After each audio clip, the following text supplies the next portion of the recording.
10 minute का dictation है रामधारी गुप्ता जी का, खंड 1 से प्रतिलेखन संख्या 9-10। डिक्टेशन शुरू होता है अब। 80 शब्द प्रति मिनट। Ready, start.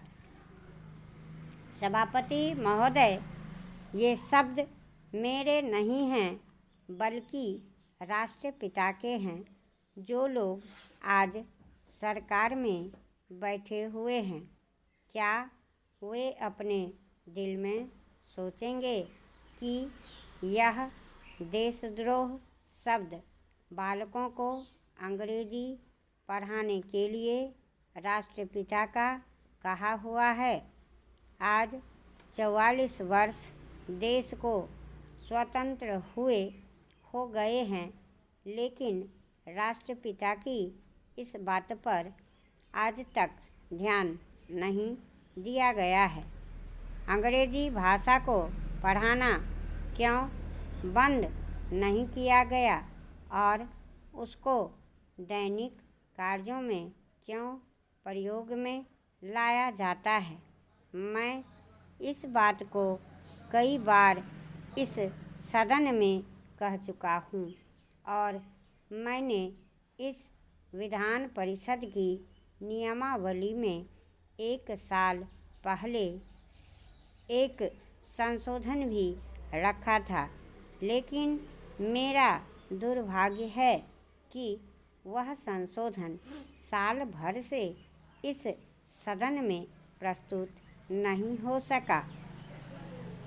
मेरी अपनी राय है कि कम से कम दैनिक कार्यों के लिए यदि सरकार अंग्रेजी भाषा पर बंधन लगा दे तो बहुत अच्छा हो और जो यह अनुशासनहीनता है वह भी समाप्त हो जाए।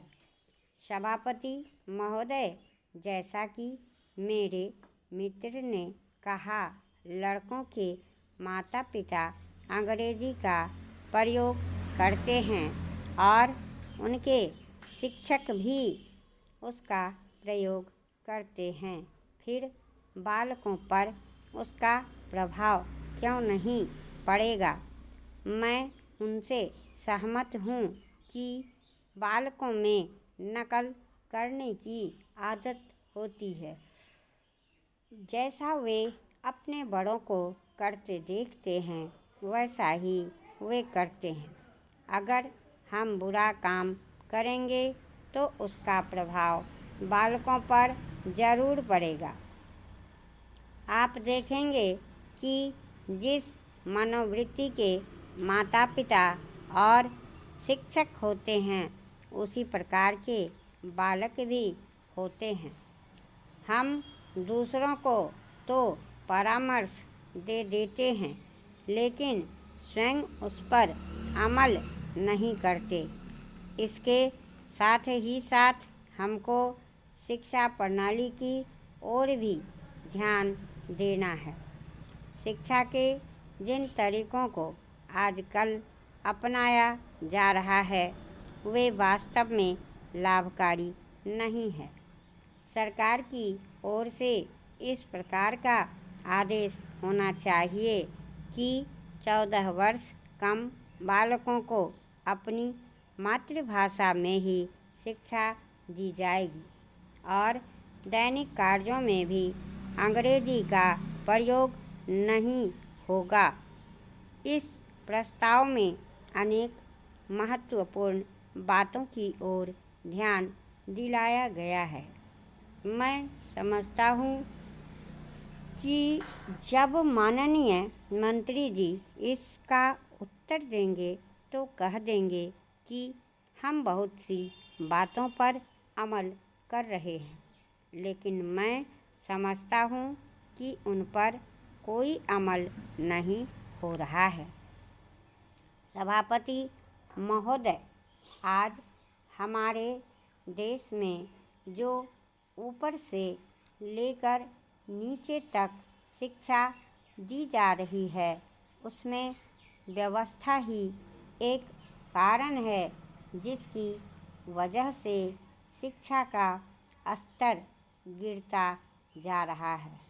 मेरा अपना विचार है कि जो शिक्षा प्रणाली है और जिस रूप में शिक्षा दी जा रही है वही अनुशासनहीनता का भी कारण है।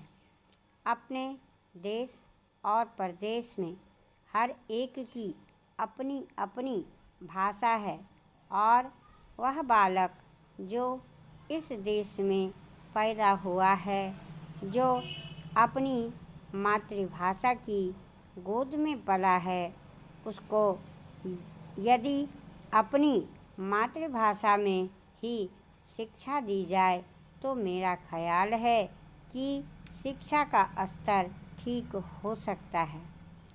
जो सबसे बड़ी भूल और कमी सरकार के द्वारा दी जाने वाली शिक्षा के संबंध में हो रही है वह यह है कि बालक की मातृभाषा में शिक्षा न देकर उसको उस भाषा में शिक्षा देने की व्यवस्था की गई है, जो हमारे देश या प्रदेश की भाषा कभी रही ही नहीं। मेरा अभिप्राय विदेशी भाषा अंग्रेजी से है। मैं यह मानकर चलता हूँ कि जब से यह भाषा इस देश में आई है, चाहे वह किसी कारण से आई हो, इसे आप भी और इस माननीय सदन के सदस्य भी जानते हैं कि उससे बुरे परिणाम ही निकले हैं, कोई भलाई नहीं हुई है। इस देश को जो हानि हुई है वह किसी से छिपी नहीं है।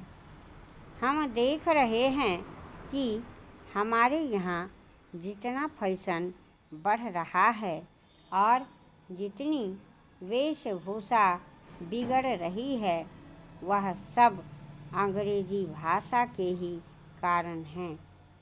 जिस समय यहाँ पर अंग्रेजी भाषा राज्य था, अक्सर यह देखने को मिलता था कि वे लोग जो खास करके किसी न किसी तरह से सरकारी पक्ष के ही होते थे, अंग्रेज़ों से मिलने के लिए जाते समय अंग्रेजी वेशभूषा का ही प्रयोग करते थे।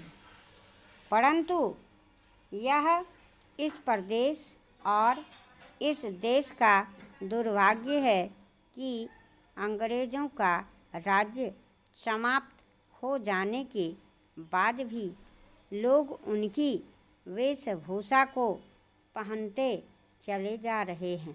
इससे जो प्रभाव हमारे देश के फैशन पर पड़ा उससे लाभ के बजाय हानि ही हुई है और हो भी रही है।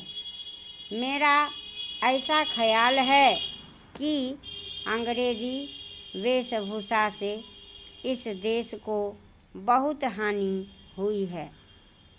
विदेशियों के भारत में आने और लूट ले जाने से उतनी हानि नहीं हुई जितनी कि काश्तकारों को सरकारी लगान का बकाया अदा करने के लिए अपने घरों के जेवर बेचने पड़ रहे हैं। अगर मिल मालिकों के पास काश्तकारों की बकाया अदायगी के लिए पैसा नहीं है तो व्यवस्था करें।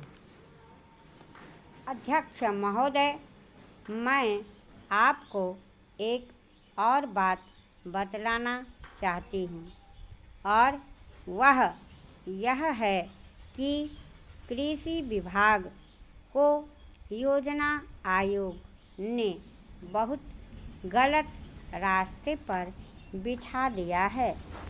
उन लोगों के पास लड़ने के लिए दम नहीं है और देश में खाद्यान्न का उत्पादन बढ़ाने के लिए जो योजनाएं चाहिए और उनके लिए जो धनराशि चाहिए